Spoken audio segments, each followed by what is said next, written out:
Merci beaucoup, Monsieur le Président. Je ne sais pas si je vous honore de ma présence, c'est plutôt vous qui m'honorez de votre invitation. Effectivement, Luc Ginaud, qui est le directeur de la santé publique de l'ARS Île-de-France, est malade. Je fais une petite entorse au secret médical. Il a le Covid, donc c'est l'occasion. Donc il va bien, hein, mais d'une part, il a besoin de se reposer un peu, et d'autre part, il ne voulait pas contaminer l'assistance. Donc c'est l'occasion de vous dire que contre le Covid, il y a un vaccin qui est disponible, contre la grippe aussi, et donc n'hésitez pas, quel que soit votre âge, votre situation, à vous faire vacciner, ça ne pourra que vous aider et aider la collectivité. Voilà, j'espère que Luc ne m'en voudra pas d'avoir dévoilé un secret médical le concernant. Merci beaucoup, Monsieur le Président, de l'invitation qui est faite à l'agence, et merci beaucoup et surtout de l'organisation de cet événement annuel qui est important, j'y reviendrai, euh, euh, parce que c'est important de le faire, et c'est important de le faire chaque année. Je pense que la plupart d'entre vous savez ce que c'est que l'ARS, mais quand même, au cas où, en grand résumé, c'est une agence d'État qui est à la fois autonome et directement rattaché au ministère de la Santé. Le à la fois est important, et qui, pour le dire vite, est responsable du pilotage du système de santé à l'échelle de la région, donc ici l'Île-de-France, même si c'est un colloque à vocation nationale et que vous êtes une association nationale, mais voilà, nous sommes l'ARS Île-de-France. Et donc le système de santé, il est compris à la fois, c'est l'offre de soins, c'est l'offre médico-sociale, c'est la sécurité sanitaire et la gestion de crise, et c'est ce qui nous intéresse aujourd'hui, la prévention et la promotion en santé. C'est ce qu'on appelle la direction de la santé publique. Donc c'est une administration qui fait en gros du contrôle, de la régulation et du financement. Alors, vous l'avez compris, je suis en tant que représentant de l'ARS un fonctionnaire soumis au devoir de réserve, et quand on est invité aujourd'hui, cette semaine, à faire l'ouverture d'un colloque consacré au parcours migratoire et à la jeunesse, et bien évidemment, c'est difficile de dire des choses qui ont un peu de sens sans contrevenir au devoir de réserve. Donc je vais tenter l'exercice, et je vais quand même essayer de dire des choses auxquelles je crois. Et puis j'espère que vous comprendrez ce que je ne peux pas dire, que vous devinerez ce que je... Non, non, non. Mais vous comprendrez. Alors, d'une part, je voudrais dire un mot du contexte politique, parce que finalement, la crise politique que nous traversons en ce moment, on voit bien qu'elle est d'abord et avant tout une crise des finances publiques, puisque c'est bien la construction du budget de la nation qui a provoqué la chute du gouvernement. Et les finances publiques, c'est le nerf de la guerre, puisque sans financement public, on ne fait pas grand-chose. En tout cas, on ne fait pas autant que quand on n'en a pas. Et on fait beaucoup moins. Et donc là, la question brûlante, c'est quels seront les financements dont nous, collectivement, nous, disposerons en 2026 pour continuer notre action. À cet égard, deux mots importants. En matière de santé, les financements publics qui sont prévus dans leur quasiment intégralité par la loi de financement de la sécurité sociale, qui est une loi différente du financement de l'État. Et c'est important que ce soit différent. C'est important parce que ça veut dire que c'est élaboré différemment. C'est Bercy qui est à la manœuvre sur le financement de l'État pour le financement de la sécurité sociale, qui donc emporte celui de la santé.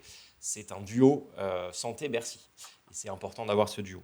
Et d'autre part, eh bien, nous avons la chance, et espérons que cette chance continuera, d'avoir un budget de la sécurité sociale qui progresse chaque année. On a connu des années d'augmentation importante, au-delà de l'inflation. Là, les projets pour 2026 sont des projets de moindre augmentation. Mais c'est important, c'est ce qu'on appelle l'ONDAM, l'Objectif national de dépenses d'assurance maladie. Cet ONDAM progresse chaque année. C'est évident et c'est mathématique, parce que la population vieillit et parce que les dépenses de soins augmentent, notamment parce qu'on fait des progrès, donc ça coûte plus d'argent, mais on a aussi des meilleurs résultats. Et donc c'est important que ce projet de loi de financement de la sécurité sociale continue d'exister comme il l'est, et continue de pouvoir progresser en même temps que l'ONDAM de façon dynamique.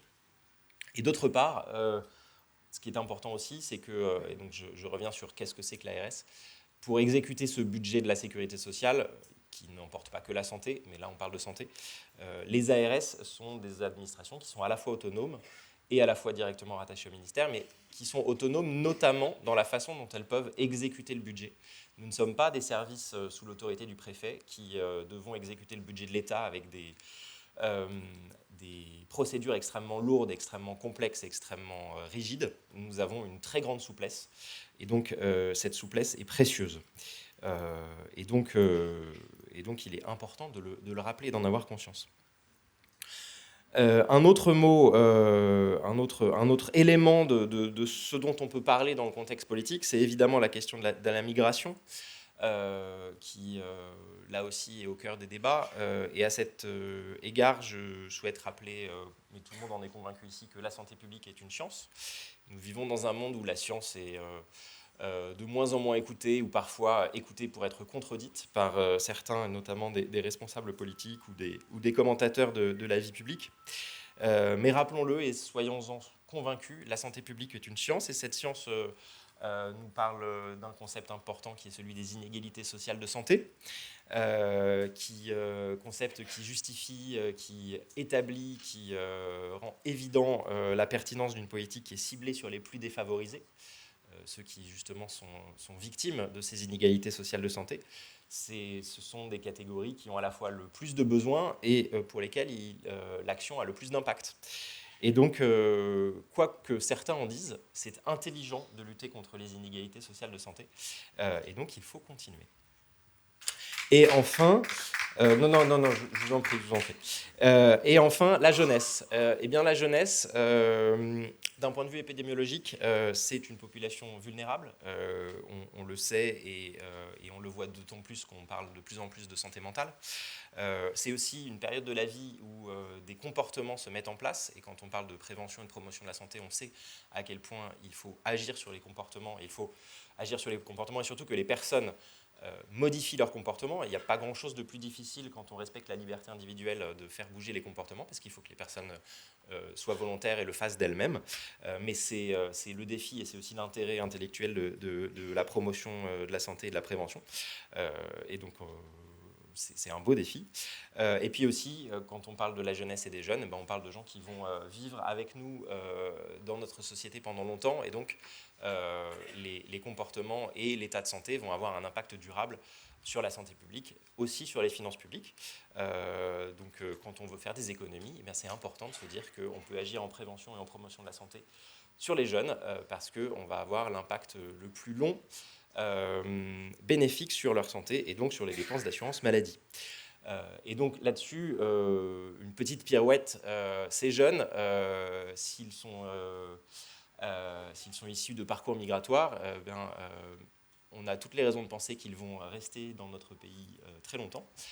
On peut le souhaiter, ça je vous laisserai juge je vous laisserai juge de ce que vous en pensez. Je pense que pour la plupart, ils le souhaitent eux-mêmes. Un petit coup d'œil historique nous montre quand même que quand les gens sont en France, ils ont tendance à y rester, parce que c'est un pays dans lequel on a envie de rester. Et la société française aujourd'hui est le témoin du fait que beaucoup de personnes sont venues et sont restées. On pourrait trouver que c'est très bien comme ça. Je vous laisse libre de vos interprétations. Mais en tout cas, c'est d'autant plus important de se poser la question du lien entre les parcours migratoires et la jeunesse. Donc, qu'est-ce que je peux dire d'autre pour ouvrir ? Eh bien que l'agence est un soutien de Migration Santé depuis même avant l'existence de l'agence, puisque l'agence est le produit d'une fusion de diverses administrations, dont les DRAS, qui ont cessé d'exister en 2010 pour devenir les ARS. Et donc, l'ADRAS, Île-de-France, soutenait Migration Santé depuis avant la création de l'ARS. Et donc, quel que soit l'avenir des évolutions de l'administration, quel que soit l'avenir des ARS et quel que soit l'avenir des finances publiques, on peut parier que Migration Santé continuera d'être financée. Et c'est très bien comme ça. Et le pendant de ce que je viens de dire, c'est que ce n'est pas parce que ça fait longtemps que vous êtes financé de façon mécanique toujours pour la même chose. Vous êtes aussi financé depuis longtemps parce que vous êtes une association, une fédération qui se réinvente, qui invente de nouvelles méthodes d'intervention, qui s'adapte, qui s'adapte autour de nouveaux programmes d'action. Et donc c'est important de savoir aussi, de le redire, que si le soutien public est acquis depuis de longues années, c'est parce que les programmes évoluent, s'adaptent, se transforment, répondent aux nouveaux besoins. Et c'est d'autant plus important que ce colloque se tienne de façon annuelle, parce que pour s'adapter aux nouveaux besoins et pour se transformer et pour rester pertinent, il n'y a rien de plus important que de se réunir, de confronter les points de vue, d'échanger, et c'est bien l'objet d'un colloque. Donc pour tout ça, Monsieur le Président et tous les membres de Migration Santé et Mesdames et Messieurs de l'assistance, merci beaucoup.